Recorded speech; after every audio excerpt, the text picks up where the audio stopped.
Прозорецът горе е малко стар и за смяна. Дека е нов, в добро състояние, само трябва да се боядиса.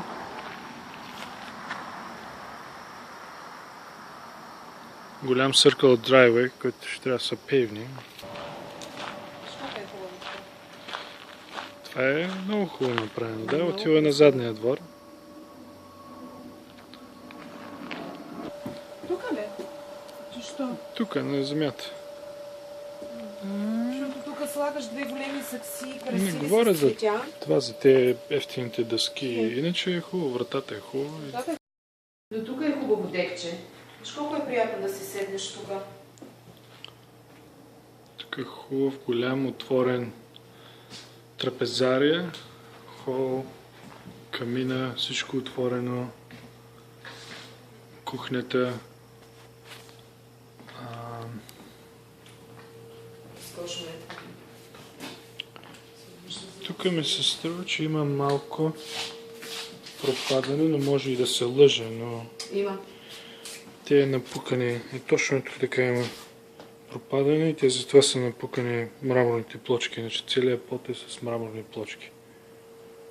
Значи може би в мазето, като се слезе няма. Хладилника е окей, шкафите са идеални, в разкошно състояние. Мило, има включен огън. Да, защото има някакъв къщи и свари яйца, не виждаш ли? О. Иначе има неща за оправяне, някакви дупки по стената. Значи може би в мазата, Камината е добра. Това е входната врата и се влиза в гаража, който е огромен.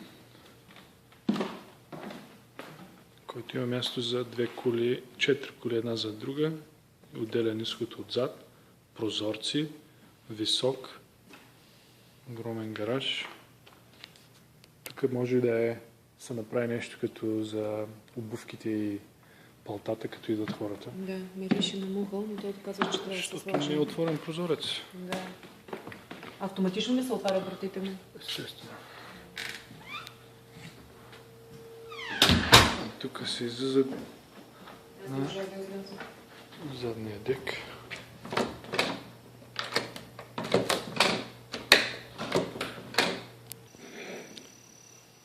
Хубав дек. Хубаво дървосолено дърво. Тук отзад слезе на двора, на ландскейп. Прекрасен е двора. Зад.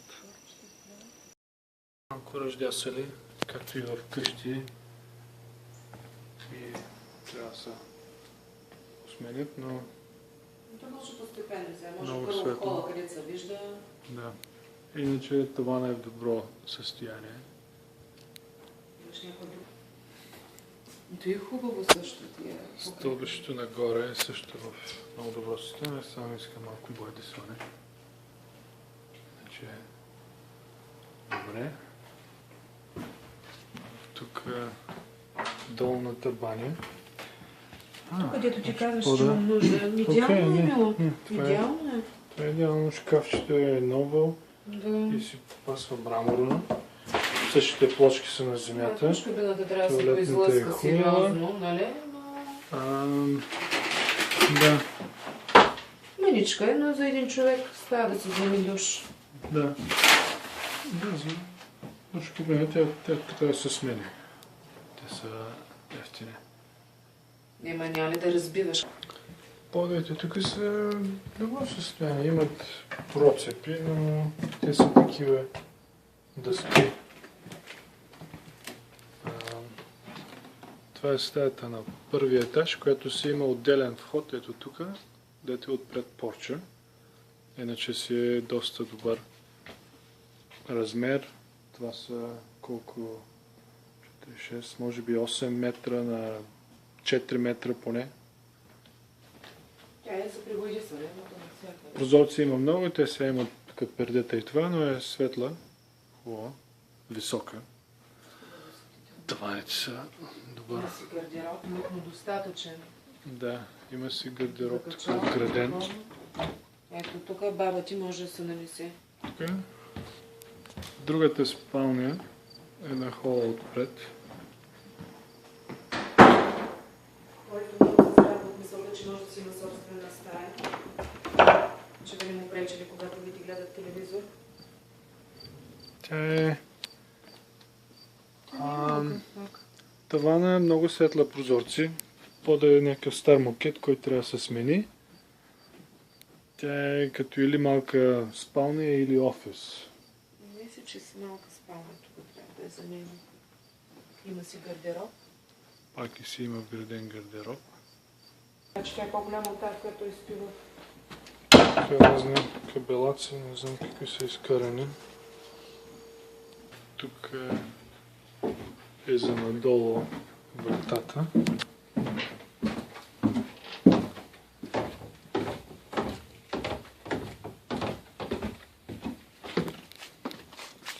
Мазето е доста голямо, под целия хол, с вата на тавана, но и открита вата, трябва да се покри с нещо, иначе е сухо, бетонно, основите са солидни, но се вижда къде са ги мешали стари, нови, основи и такива. Има си и прозорци, така че не е абсолютно. Банята на втория етаж, двойна. Шкафа е Супер. в добро състояние. Това тук може да се смени или добре излъска. Има много storage space за чаршафи, ами кърпи и глупости. Туалетната е и доста голям размер.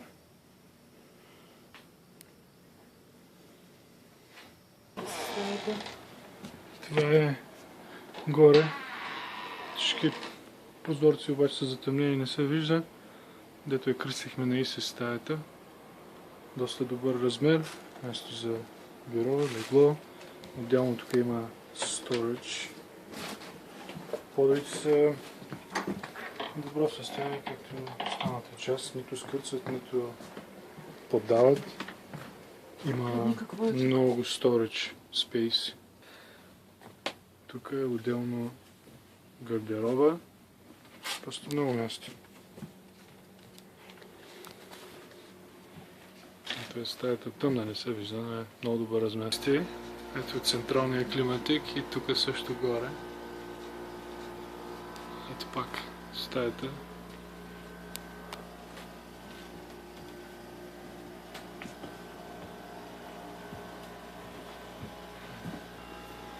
Защо има климатик на прозореца, когато има вент на тавана? Интересно дали работи вента AC-то. От тук пак голямо място за офис или за игра, може да е като телевизор или... Офис, това ти е офиса. Много различни неща могат да се... На кой офис е моя? Да. Където минава всички играят. Кои играят, бе, мило? Има много място.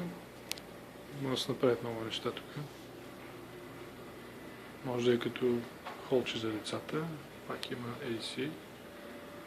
Отворено голямо пространство. Тук се отива в другата стая, която е също огромна. Това е една огромна стая, климатик, вентилатор, светителни тела. Тук е вратата към новата стая.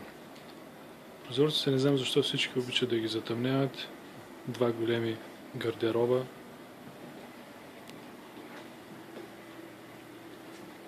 Голяма стая. Тук има нужда още за оправяне. Се отива към новата стая, която е недовършена. Има електрическа инсталация, но трябва да се сложи изолация и шитрок и подова настилка. Както и парното трябва тук да се отреже и да се опише около стаята. Иначе е една стая 5 метра. С два прозореца има място за трети там да се сложи, което ще е много светла стая. Ток и кабел нагоре за телевизора. Ток е прокаран навсякъде. Абсолютно няма нужда. Това е камината отдолу. Тук е да прозорец, трябва да се затвори. Да, те са тръгнали да слагат новата изолация. Осветителните тела са на... Е вратата към новата част на къщата.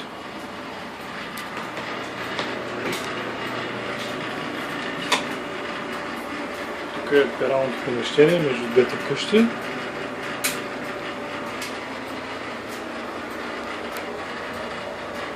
И тук се отива към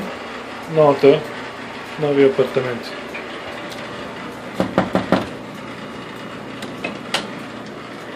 О! Което е нещо огромно. Не знам какво е станало, защото са различни разгледа. Защото са прокарвали после тия тръби. Това как ще се скрие? Това са тръбите за мивката тук.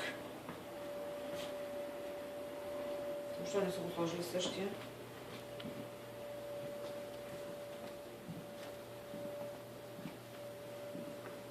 Огромна светъл лофт с задна врата, която се излиза навънка. Гардеробче. Не видяхме къде. Гардеробче, собствена пълна кухня. Тук има като walk-in closet или офис.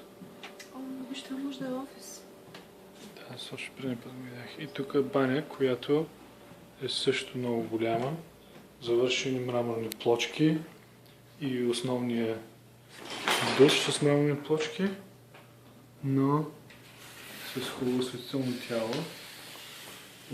Ела да видиш милост, тя е с джетс, дето те къпят от 15 места, обаче не са завършили да ви сложат стъклените врати, трябва да се сложат стъклени врати. Има кабинет, двойна мивка с нова и такова.